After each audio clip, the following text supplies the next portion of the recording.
panel picks an MVP frontrunner. And Nick Castellanos' finger. Just the thought of Nick Castellanos doing anything knows it's going to be bad for somebody. But this was a fake out. This was the ring finger. Unveiling the ring finger celebration. Let's go. Unveiling the ring finger celebration in playoff game 1. That is a bold maneuver for the Philadelphia Phillies. I use Barbie as a trademark there. What kind of makes you think it can look dramatically different with Joe still battling the same stuff next week? Yeah, it is what it is, and I think every week's going to continue to prove that way. Again, we've just got to be better on the things that we can control. Zach Taylor hopeful Joe Burrow is healthy enough to run the Bengals offense, which makes me ask. Kevin Clark at 1-3 and 2 games back in the division. Are you as optimistic as the coach? The Bengals and Burrow and the offensive issues will fix itself. No, I'm not. It's time to sit him. Joe Burrow himself said last year that the window to win the Super Bowl is as long as he is there. This is a 10-year decision, not a 10-day decision. You sit him, you get him healthy. Vision is his superpower, and he can't do anything right now. The calf is making it so he can't move in the pocket. He's not getting past his first read. He is not Joe Burrow right now. Sit him, get a good draft pick, send him away for a month, try to get him healthy. This is not getting better as currently constructed. Kevin Blackistone, is that how you see it? Absolutely. I mean, he's nothing but he's as mobile in the pocket as a scarecrow right now. So you got to be able to, you got to sit him down. He should have been sat down a few weeks ago. We said that on this show. It is not getting any better. And the scary thing is you could be risking further injury. You invested in him all that money, not for him to win just this season, but for him to be there 10 years from now and still winning games for you. He's the reason you got to a Super Bowl. He's the reason you've been successful. He's the reason that this Cincinnati Bengals franchise right now for the last couple of years has been as successful as it has been. Do not blow it now. That's 2 panelists who aren't exactly buying what the coach is saying. Woody Page, how about you? You got 2 guys that have already given up on this show. Basically, you don't do that this early in the season. I would much rather have a 38% Joe Burrow than a 100% Jake Browning, Really? who has been a career practice player. He's not a guy. He's thrown 1 pass in the NFL. He didn't even complete that. You really want Jake Browning to go that month, Kevin, that you're talking about, you send him away? No, I think that Burrow's getting a little bit better each week. He was a statue in the pocket last week. He was there in the pistol or the shotgun the entire game. I think he's going to be able to move around a little bit more, even though T. Higgins is not practicing this week. He doesn't have one of his favorite receivers, but you don't give up now on the season. You can still be there, but if you lose this week, you got no Ben chance Yates, of going anywhere. What do you take away from Zach Taylor's comments about optimistic and Burrow's going to run this offense the way he can? He's not just the reason why this team has been any good in the past couple seasons. He's the reason why this team has returned to respectability in terms of the name of their own fans and around the league in general. People thought it was a smart play in order to sign him up long term after the good year that they had going to the Super Bowl. This would be going against your own logic in order to get this guy injured. I can understand a month or so. You just wanted to see. But at this stage, I mean, this guy can't throw. The air yards completed versus expected are completely down versus what they were last year. It's clearly not working. Protect your investment, or else people are going to think you're the same old Bengals who just don't exactly know what they're doing overall as a franchise. KC, how much of this do you hear a coach trying to will optimism about his team, and how much do you think it really is, well, he's seeing things in practice, and he's looking at numbers thinking, well, he can still run this offense? We've seen Joe Burrow do such special stuff and come from behind like this. They're the only team in the 17 playoff era to start 0-2 and still make the playoffs. He's a miracle worker. They're depending on that again. He loves to see the whole field. He basically says that basically vision takes a couple weeks to figure out, to go forward. It's not going to happen with this calf right now, but they're waiting on that. He's like a golfer. He's a field player, but it's not coming. Wow. Woody Page, I'll give you the last word. Yeah, well, the point you have to remember here, though, is once again, playoff chances, and it will only be 6% if they lose this week. So you've got to give him a chance. So Kevin, when you were 5 years old watching me say this, you actually agreed with me in your home. I don't know. I think you're putting your heart in his heart right now. But we'll move on. Aaron Rodgers is next up. Stay with me. Aaron Rodgers is next up. But I say it because this is a headline. He's hopeful about coming back this year for the Jets. When we saw him Sunday night, it was noticeable. He was out of a boot. And he says it's been out of the boot since 13 days after the Achilles surgery, when it's typically 6 weeks. So he's ahead of the game. The last game of the Jets season would still be short of the 4-month mark of recovery, which we've never seen anyone come back that quick. But you see it. Rodgers here, he's calling it manifestation zeitgeist. Clinton Yates, it's understandable Rodgers wants to attack his rehab, but for the question here, I'm asking you about the Jets. Is it wise for the Jets to be thinking about Rodgers coming back this regular season right now?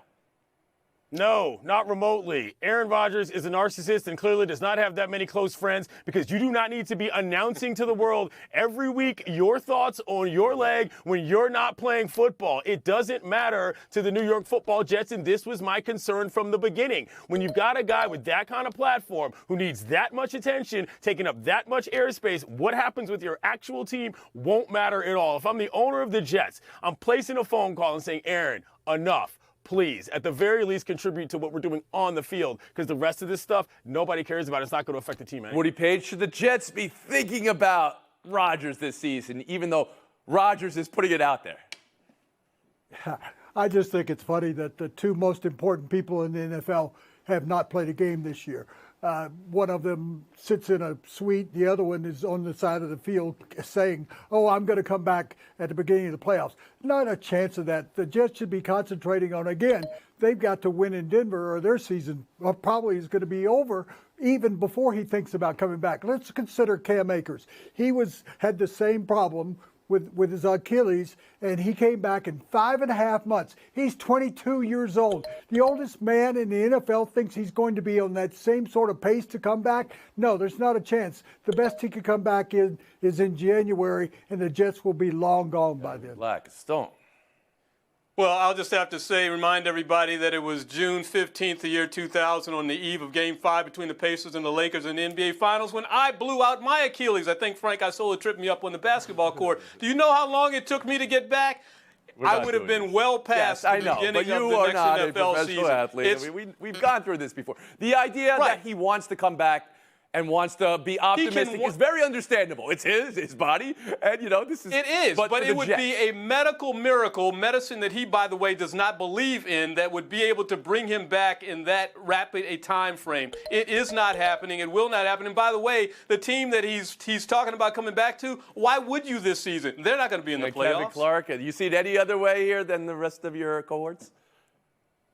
I was going through transcripts from my interviews with Rodgers. He was the most famous guy I talked to before I met Woody this morning. And he's got a little quote, Aaron Rodgers, our words are spells. Yeah. And I think that he's just trying to, as he said, manifest this a little bit. But what he's also trying to do is become the Jets' Taylor Swift. He saw the attention that you can get sitting in a luxury box on Sunday night, and now he's going to be there every single week, or even better, he gets to be on the West Coast and the broadcaster gets to hint that he's there. He gets to star in a game that he cannot star in because of his Achilles. He's going to do it anyway. I accept the representation you all have about Rodgers. The guy should want to come back. He should want to be able to talk about how optimistic he is.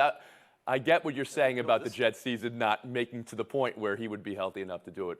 Kevin Clark's first show with Woody Page. Kevin, you're learning now you don't do the show with Woody. You do the show amongst Woody. We'll move on. My favorite thing to do after week 4 of the NFL season, crack open the MVP. So let's do that. Here are the gambling odds. And Allen, Tua, Mahomes, and Hurts are at the top there. Why don't we just rename this the QB Award? Christian McCaffrey is 20-1 while on pace for nearly 30 touchdowns. And those were the gambling odds. But let's look at some stats here. Washington Post put this out today. I love this. This is the expected points added to a team, and it's Tua, Purdy, Allen, Keenan Allen, Devontae Adams, and Puka. So seeing some receivers showing value this season. Woody, who is your MVP pick, and could a non-QB like Christian McCaffrey or a receiver or a Micah Parsons type defensive player ever win in today's game? I want both the Kevins to listen closely to this. As the only person on this panel who actually watched Chris McCaffrey play in high school and be the most valuable player in the state championship game, he can do it again.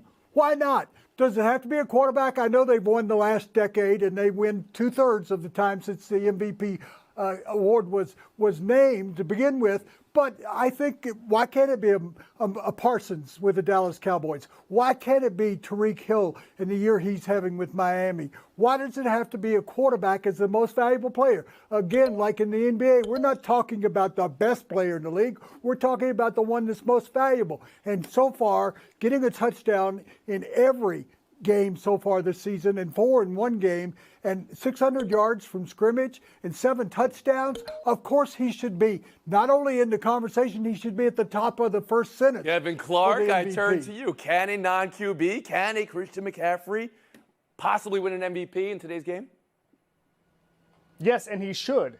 There's no more important position in football than the quarterback position. But in the absence of a perfect quarterback, which there is right now, what about a perfect running back? He's almost leading the league by 100 yards in rushing. Here's a stat. The Niners are only punting or turning the ball over 30% of the time. The Patriots are above 70% on that metric there. Mac Jones and Bill Belichick and all those geniuses over there. So why not give it to the best skill guy in the best offense in football, and that's McCaffrey. Well, you saw the statistic and graph we put up there. That was expected points added. I saw Purdy's name on there. I saw Ayuk's name on there. I didn't see McCaffrey's name on there, Kevin. I think that passing is just more efficient than running the ball, but I think Kyle Shanahan is telling you with his play calling, with everything he's doing, with the investments they made a couple years ago, that he really likes Christian McCaffrey. Kevin Blackistone, your MVP, could it be a non-QB? It could be, but it won't be, and it shouldn't be, and that's because I put a capital V on MVP with value. And I'll point to Lamar Jackson right now, and this is why. He's playing behind a banged-up offensive line. He doesn't have the running back that he was supposed to have. He doesn't have any receivers other than Mark Andrews, yet he's completing 74% of his passes. 12 out of 15 times in the red zone. He's put the ball in the end zone for a score. He is leading that team on his own to the 3-and-run record that the Ravens are at. And oh, by the way, he's also got hanging on his back that huge bag of money that people said he wasn't worth having. That is the most valuable player in the NFL right now. You know, as the only one that's actually sat next to Neil Greenberg at the Washington Post when he cooked up those stories, I'll have to say that when he points out that he's not even the most valuable player on his own team, that is an indication that the bias is just too much. Change this award to most outstanding player and give it to the guy that everybody likes the most. This is what most leagues should do, and the NFL is just not with the times. But they do it to a quarterback every year now in today's game, which is understandable. The receiver's value has increased in the last 10 years. Anyone know the last non-QB to win the MVP award in the NFL? Adrian Peterson. Oh, Kevin Clark, quick on the draw. Bonus points. Buy or sell next. Position in the league. Just the thought of Nick Castellanos doing anything puts a scare into you. You know it's going to be bad for somebody. Giving everybody the finger as it appeared for a brief second. Made you look. It's the ring finger. The Phillies want that ring. Game 1 going to Philly. Bryce Harper, all gas, no brakes, as he totally disregards the stop sign to score a tack-on run as Philly takes out the Marlins. Miami's season on the line tonight. That's how quick this happens here in the wild card round. Clinton Yates, buy or sell Phillies trolling, buy or sell Phillies rolling.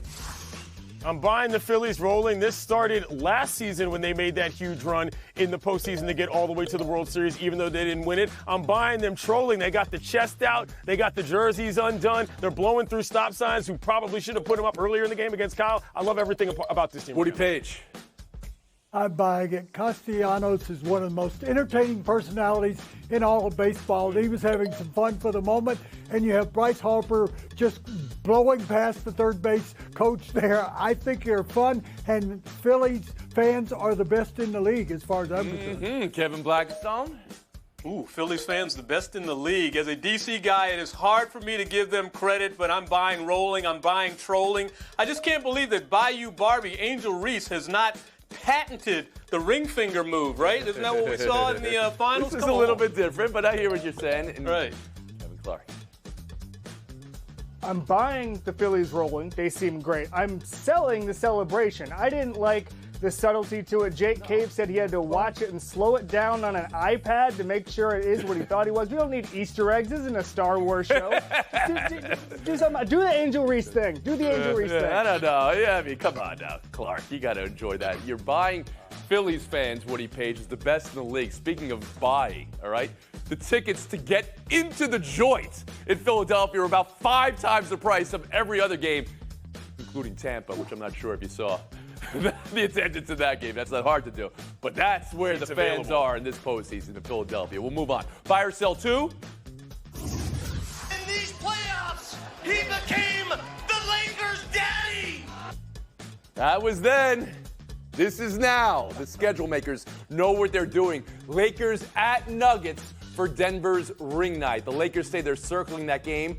LeBron and Davis and Reeves all talking up that parade celebration. Mike Malone being introduced like that this summer and this week. Woody, buy or sell the Lakers being motivated by the Nuggets' non-world championship parade celebration? Methinks the Lakers doth protest too much. I mean, they're using when the team was 3 sheets to the wind at a parade afterward, and they're introduced as being the Lakers' daddies. I mean, really, that's the kind of way you have to use motivation. Keep in mind that you got 7 players coming back from last year's team that got its act kicked by the Nuggets. And here's what we think in Denver. Act kick. All right, Woody. Okay, it's act kick. Well, I guess that conveys. Kevin Blackistone. Yeah, I was going to say if they should circle anything, it should be the last playoff series that they were in against those very Nuggets, too, I think. where they didn't pull off anything. So they need to circle the whole season. I mean, they're about championships. They're not just about one team. So come on, Lakers, bigger than that. Circle the whole season. That's good, KP. KC? Yeah, this is not a rivalry. I'm selling it. I think the Lakers are doing a good job of what we do all the time, which is taking a story not about the Lakers and making it about the Lakers. Hey, Clinton Yates. Yeah, I mean, actually, this has been one of the more composed off seasons for the Lakers. At Media Day, they seem like a team that finally has some continuity, finally has kept people over the course of a couple of months. They're just replying as a confident squad to a team they think they can beat. They were the Nuggets' best opponent in the last playoff run, even including the finals, if you look at the points. Woody doesn't buy that. Woody had the Nuggets sweeping that series from the start. Yeah, that's what he had. Absolutely. With the Yates and Kevin Clark, thank you for your time today. Paige, you know what I'm talking about. Blackistone, that's our showdown next. Woody Page, Kevin Blackistone, good luck in showdown. Evan Longoria's defense here. And the 7 pitchers Arizona used to win this game. And the Corbin on Corbin crime, Carroll getting the best of birds. Diamondbacks, 1 game away from running the Brewers out. Woody, who you got tonight in game 2? Well, I've got the Diamondbacks because they've got their best pitcher, 17-9, Zach Gallen, on the mound. They won't have to pitch 7 guys tonight. He'll go 7 innings. KB? Yeah, I agree. I mean, look, I think the Brewers blew their shot. 17 runners last night, and they couldn't get any more than 3 runs out of it. That was your shot. Going up against Gallen, not happening. The way the series started with the news about Woodruff. Go with the Snakes, and since you agree with Woody gets your point, Kevin Blackistone. We'll move on. Showdown 2. Draymond on Chris Paul. If you've ever watched Chris compete, he's kind of a... You may say the same thing about me. He's also one of the most competitive guys that, I've played against. Chris is kind of a bleep, says Draymond. Kevin, how do you see this relationship playing out if this is where it starts week into Media Day? I completely agree, and I think the guys around the league that would agree with that assessment, including Chris Paul. It's a competitive instinct, a competitive desire, and I think having both those guys on the same side of the floor is going to work for them. It takes a bleep to know a bleep, and they basically are 2 bleeps, and I think this turns into Lord of the Flies by the end of the season. With you don't think they'll be able to work it out? Oh, they're pros. It'll work. You agree with Kevin. Woody, you gave them 2 points right back to KB. Let's do showdown 3. Trent Dilfer's tirade on the side. ESPN commentators should realize that you basically need to not only apologize to the assistant coach publicly, but to everybody that's involved in that program and that's a fan of that program. KB? Well, I think that's what he pretty much did. It was an ugly event. You don't like to see that, especially first-time coaches. Not a good way to act, and I hope that he was as well-spoken about his apology to them as he was to everybody else. He's got to do it behind the doors, too, to his coaches. Woody Page, 30 seconds of FaceTime. Well, congratulations to me. This is my 2900th show on Around the Horn. Okay. I would just like to thank everybody. On the first show we did, you got to talk for as long as you got as many points. I had 2 points, and all I could say was, oh, hell. So I want to thank everybody. I just have one question for myself. Where did all that money go over those years? And that's win 664. You're coming up on another That's milestone back. soon. I don't know. Maybe we'll do it for Really Halloween. good.